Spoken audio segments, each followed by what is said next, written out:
Bismillahirrahmanirrahim. Assalamu alaikum dear student. Welcome to Superior Group of Colleges Mianwali.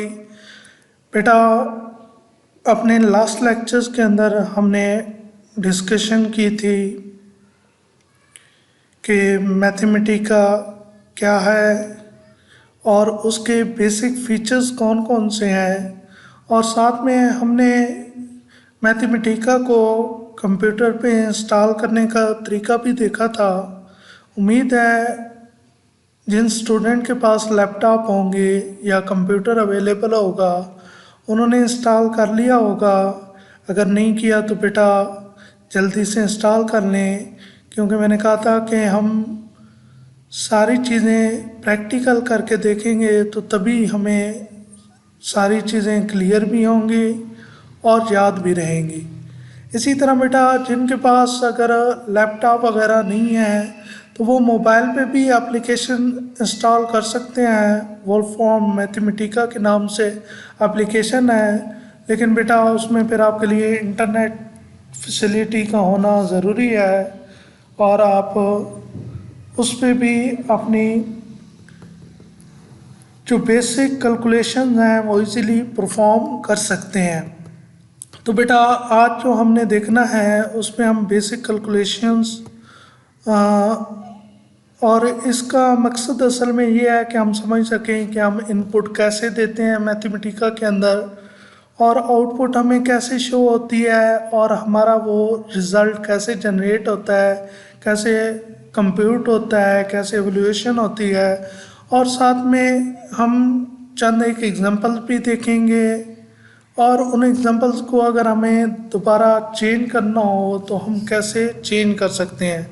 तो बेटा सबसे पहले याद रखिएगा, जब आप मैथमेटिका को कंप्यूटर या लैपटॉप में इंस्टॉल करेंगे तो ये एक आइकन आपको नज़र आएगा डेस्कटॉप के ऊपर, या आप प्रोग्राम के अंदर जाके इसको ओपन कर सकते हैं। डबल क्लिक करनी है या राइट क्लिक करके ओपन करेंगे तो ओपन हो जाएगा और कुछ टाइम लेगा स्क्रीन पे लोड होने में, यानी कि ये मेमोरी के अंदर लोड होगा और आपके पास एक स्क्रीन पे विंडो अपीयर हो जाएगी जो कि ब्लैंक एक विंडो होगी, यानी खाली एक आपको विंडो नज़र आ रही होगी। तो इसका मतलब है आपका मैथमेटिका स्टार्ट हो चुका है और अब आप इसको यूज़ कर सकते हैं इसके इंटरफेस के साथ, और इसके बाकी फीचर्स को भी आप यूज़ कर सकते हैं। तो बेटा अगर आप के पास ब्लैंक फाइल नहीं आती या आप न्यू फाइल को स्टार्ट करना चाहते हैं तो बेटा आपने न्यू फाइल लेनी है। न्यू फाइल के लिए आप फाइल में भी जाके न्यू फाइल पे क्लिक कर सकते हैं। इसी तरह आप कंट्रोल एन करके भी न्यू फाइल स्टार्ट कर सकते हैं। बेटा जब न्यू फाइल स्टार्ट होगी तो आप अपने इनपुट दे सकते हैं, जो भी आप डेटा एज ए इनपुट देना चाहते हैं। फॉर एग्ज़ाम्पल आप कोई एक्सप्रेशन टाइप करना चाहते हैं जैसे 1+2, तो आप इसको टाइप करेंगे और टाइप करने के बाद आप इस रिज़ल्ट को कंप्यूट करना चाहते हैं, यानी इसका रिज़ल्ट देखना चाहते हैं कि इसका रिज़ल्ट क्या आया है। तो आपने बेटा किसी भी एक्सप्रेशन को यानी किसी भी इनपुट को कंप्यूट करना है, यानी आप अपने प्रोग्राम को वो जो आपने अपनी इनपुट लिखी हैं, जो आपने प्रोग्राम लिखा है उसको बेटा एग्जीक्यूट करना चाहते हैं तो आपने मैथमेटिका के अंदर शिफ्ट और इंटर की को एक साथ प्रेस करना है। यानी आप शिफ्ट की को प्रेस करेंगे और उसको रिलीज़ नहीं करेंगे, शिफ्ट की प्रेस करके रखेंगे और साथ में आप इंटर की को भी प्रेस कर देंगे। तो ये दोनों की एक साथ जब प्रेस होंगी, शिफ्ट को प्रेस करके रखने के बाद इंटर को भी प्रेस कर दिया, तो आपका रिज़ल्ट जो है वो नेक्स्ट लाइन पे आपको शो हो जाएगा। फॉर एग्ज़ाम्पल बेटा मैंने 1+2 इनपुट दी, यानी ये याद रखिएगा आपको लेफ़्ट साइड पे इन और आउट और ब्रैकेट के अंदर 1 लिखा हुआ नज़र आ रहा है। बेटा ये आप नहीं लिखते, ये मैथमेटिका के अंदर ख़ुद ब खुद ये चीज़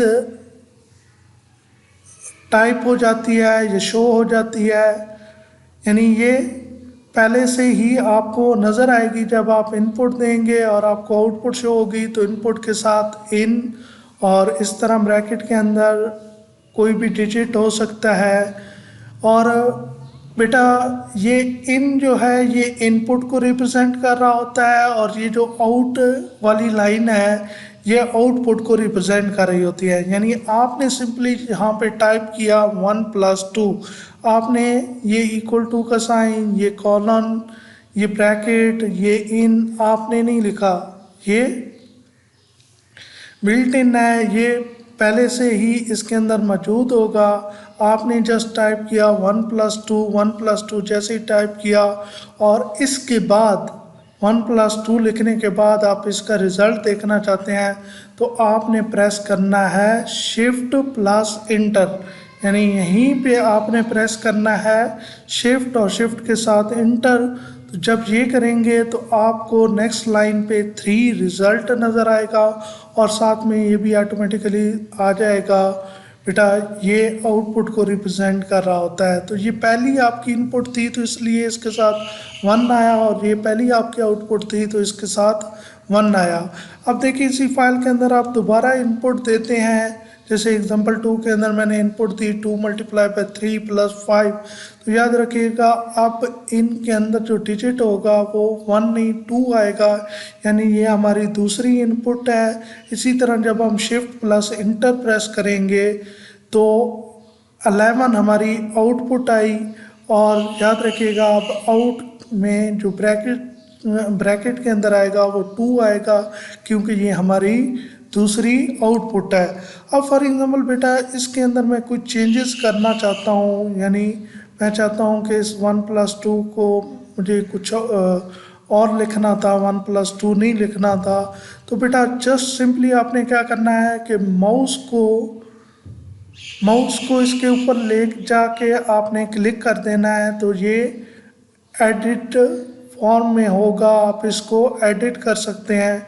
जस्ट आपको माउस के साथ इसके ऊपर ले जाके क्या करना है, क्लिक करना है और फिर कीबोर्ड की मदद से आप क्या करेंगे, इस 1 की जगह रिप्लेस करेंगे जो भी आप रिप्लेस करना चाहते हैं। मतलब आप इजीली एडिट कर सकते हैं। जैसे आप बेटा किसी भी वर्ड प्रोसेसर के अंदर, यानी आप माइक्रोसॉफ्ट वर्ड के अंदर या नोटपैड के अंदर जैसे आप एडिट करते हैं और चेंजेस करते हैं, वैसे ही आप इसके अंदर भी चेंजेस कर सकते हैं।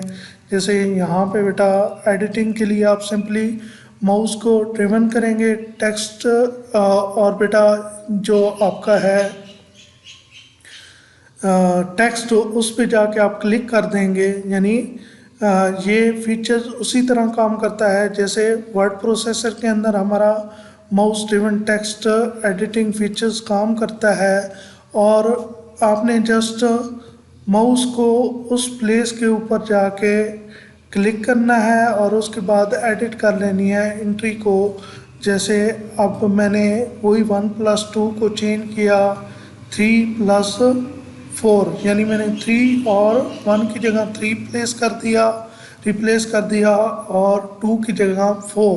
तो बेटा याद रखिएगा शिफ्ट एंटर के बाद आपको रिज़ल्ट शो हो जाएगा। लेकिन ये भी याद रखिएगा बेशक आप चेंजेस भी करेंगे तो क्योंकि ये इनपुट चेंज हुई है तो इनपुट यहाँ पे 1 नहीं आएगी बल्कि ये इनपुट 3 है और इसी तरह ये आउटपुट भी 3 है।